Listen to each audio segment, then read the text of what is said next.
Hello, this is Dr. Paola Mina Osorio, author of Un Doctor Por Favor and the Hispanics in Medicine and Science book series, and welcome to Un Doctor Por Favor in 5 minutes or less.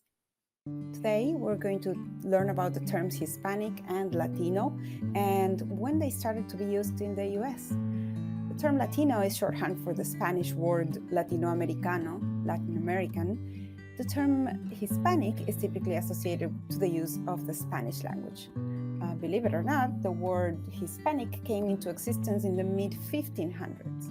And the key distinction is the association of Hispanic with the use of the Spanish language and Latino with the use of all other Latin-based Roman languages like Portuguese, as well as with the geographic origin of the person and their ancestry.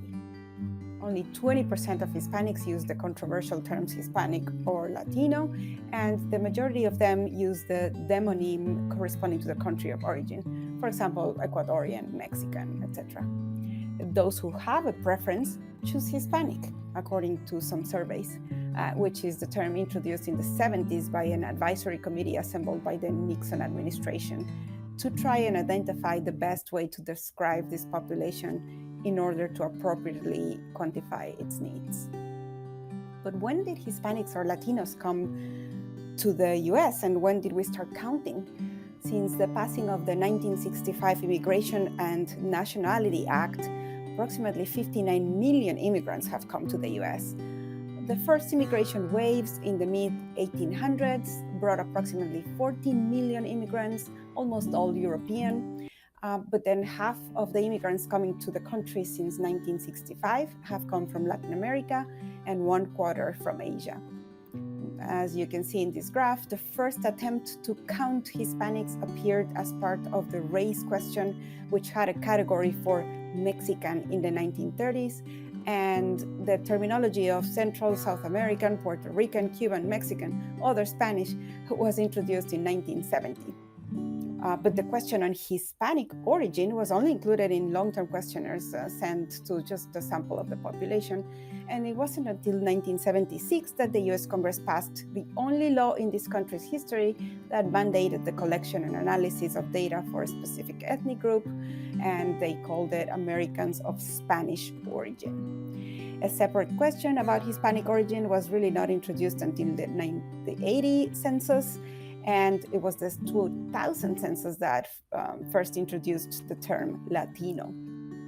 The most recent censuses, 2010 and 2020, included changes to more clearly distinguish Hispanic ethnicity as not being a race, meaning Hispanics can be of any race.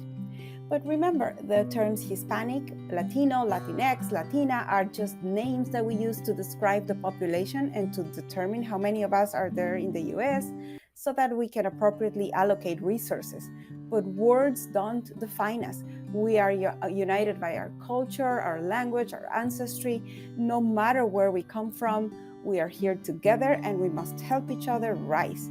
In the next video, we will talk about Hispanic identity that goes way beyond terminology.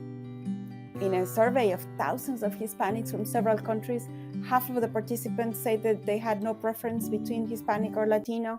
Among those who do have a preference, the majority say that they prefer Hispanic, and that's why I've chosen to use that term in this book, just to be respectful of that choice and because of the importance of the Spanish language and linguistically appropriate communication in healthcare, which is a very important message of my book.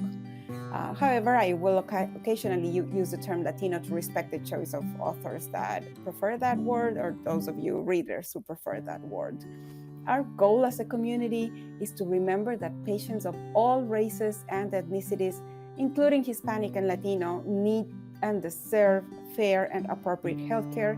So in future videos, we will talk about cultural and linguistic competence in healthcare.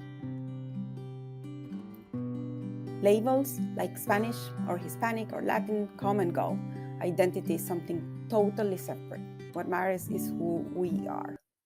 See you next time.